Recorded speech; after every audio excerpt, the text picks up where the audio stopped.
Oke, ketemu lagi dalam IDRP, ide Ruby Prasetyo. Kali ini saya mau bahas tentang pendidikan custom.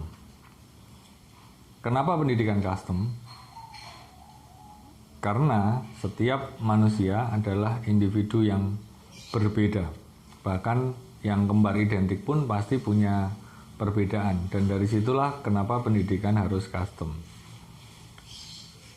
Kemudian kondisi pendidikan khususnya di Indonesia adalah pendidikan yang seragam.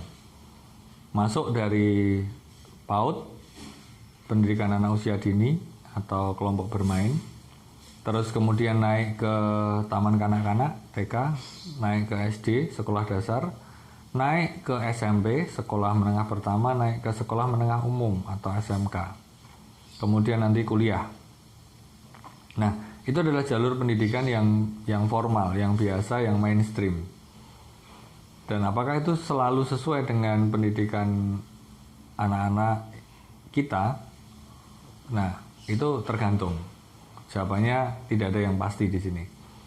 Hanya saja saya ingin mengingatkan kita. Seringkali saya bertanya, kalau misalnya orang biasa itu sebenarnya perlu nggak sih belajar matematika yang sampai sin cos tang itu, sinus cosinus tangen. Kalau mereka yang belajar di bidang itu atau bekerja di bidang itu pasti memerlukan ya. Tapi kalau yang tidak, apakah memerlukan itu? Buat apa? Kecuali buat ngajarin anaknya belajar tentang sin cos tangen juga. Buat apa lagi? Nah, yang nggak tahu apakah anaknya akan belajar tentang, akan bekerja di bidang itu, saya nggak tahu.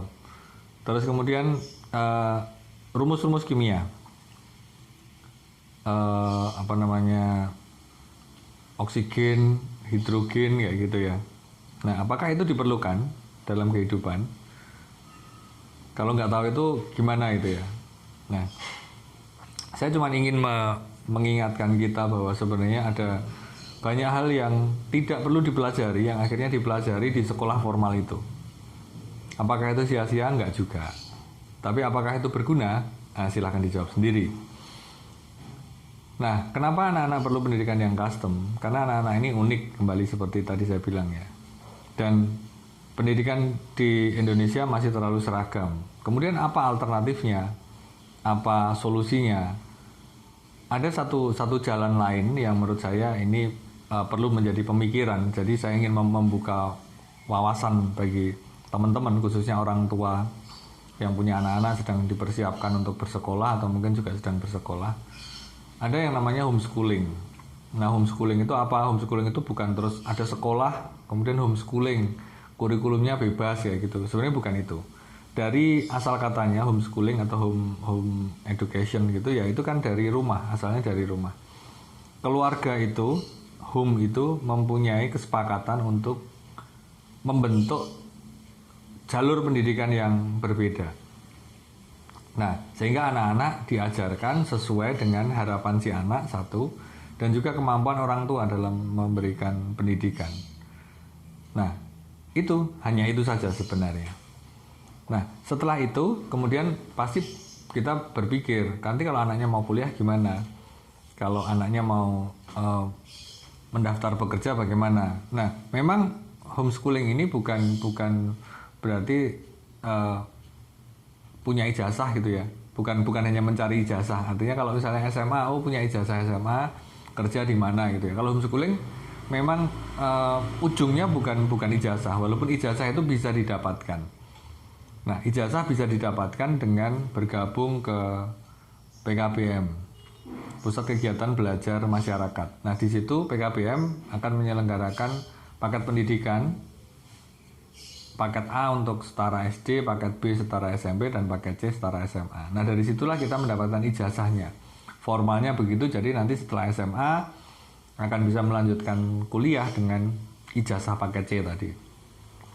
Tapi memang ujung dari homeschooling sebenarnya memang karya. Jadi bagaimana anak punya minat, anak punya bakat yang itu dikembangkan.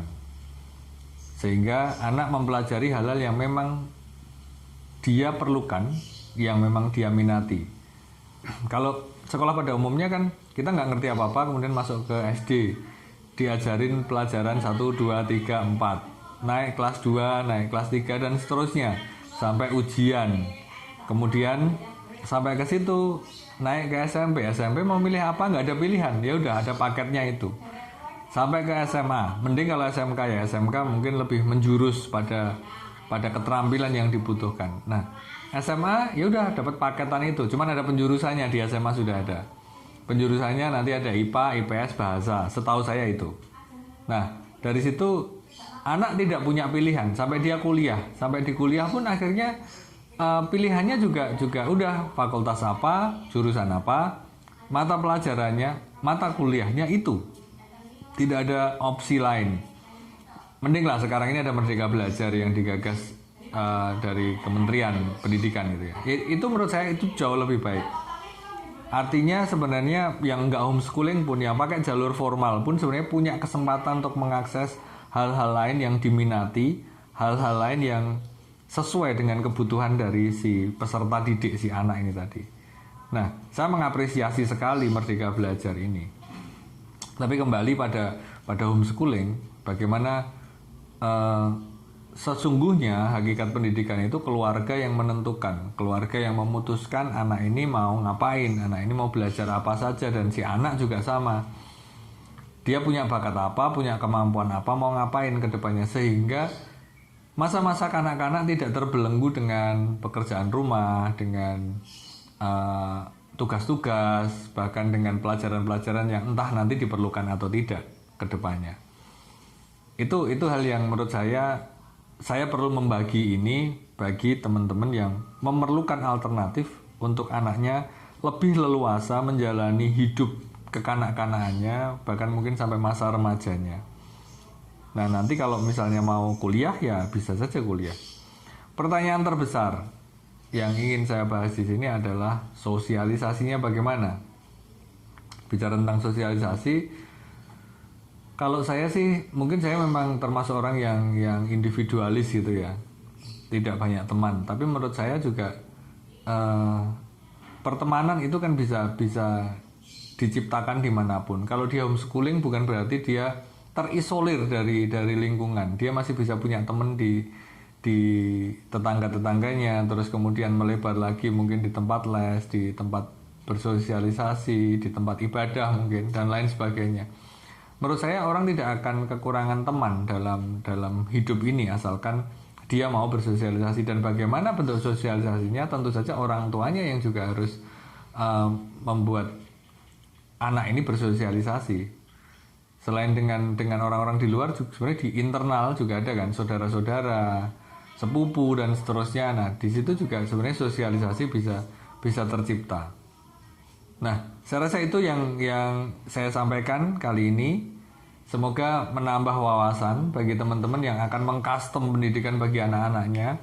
Jadi, apakah anak-anak yang unik ini akan diseragamkan dengan dimasukkan dalam satu sistem pendidikan formal yang masif dan mainstream itu, ataukah kita akan lebih menghargai anak kita dalam mencari jalur pendidikannya dan jalan hidupnya. Nah, silahkan direnungkan, dipikirkan. Kalau mau berkomentar, bertanya jawab, mari kita lanjutkan. Terima kasih. Semoga bermanfaat. Di Ide Ruby, IDRP, Ide Ruby Prasetyo.